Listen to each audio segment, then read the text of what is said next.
Hello guys, good evening. Ang masasabi ko lang sana naman, yung mga activities natin ngayong araw na ito ay gampanan natin. At kung pwede, wag nang ipagpabukas. Kung kaya naman gawin ngayon, wag nang ipagpabukas. Yun ang mapapahatid ko sa inyo, mga viewers ko, tsaka mga followers ko. At lagi nating tatandaan na sa araw-araw nating buhay ay hingi tayo ng magpapasalamat tayo kay Lord na nabubuhay pa tayo ng maayos. At saka wala tayong problema. Kung may mga problema naman, hindi na ganong mabigat.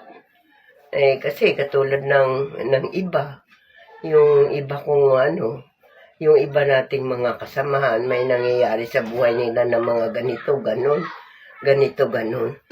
Kung pwede, dalangin na lang natin sila. Yung katulad ng yung isang viewers ko, nasa Amerika, uuwi ngayon dahil may sakit daw yung lola niya. Mahal na mahal niya yung lola niya, no? Si Lovely.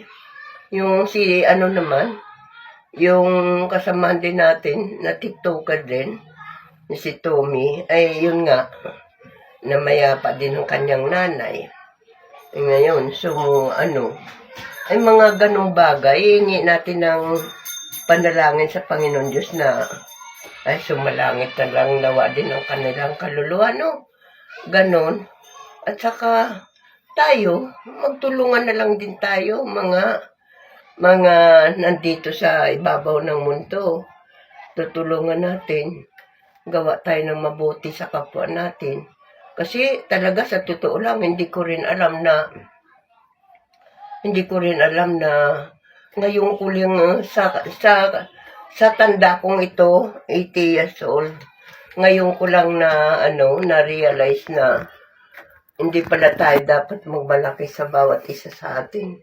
Kasi, in-create pala tayo ni Lord ng pare-pareho lang. Walang nakakalamang sa atin. Oo. Kaya, wala tayong dapat ipagmamalaki na ganito, ako, mas ako sa'yo, ganyan, pare-pareho lang pala tayo. Tsaka yung dumating tayo sa mundong ito, ng hubad na hubad, walang damit. Aalis din naman tayo dito sa mundong ito nang wala rin tayo madadala kahit ano. Yung mga nangangamkam ng lupa, hindi naman niya madadala yung lupa. Sa lupa rin siya babagsak. Yung gumagawa ng mabuti yun, maganda. Pero yung mga nanglalamang lagi sa kapwa ay wala talagang mararating. Kaya yun, maiksi lang ang buhay. Kailangan pahalagahan natin to. Maraming salamat guys. Kasi marami na akong nasabi. Paulit-ulit nga lang Paalala lang naman yan sa mga taong nakakalimot. Salamat. Thank you. God bless you at magandang gabi.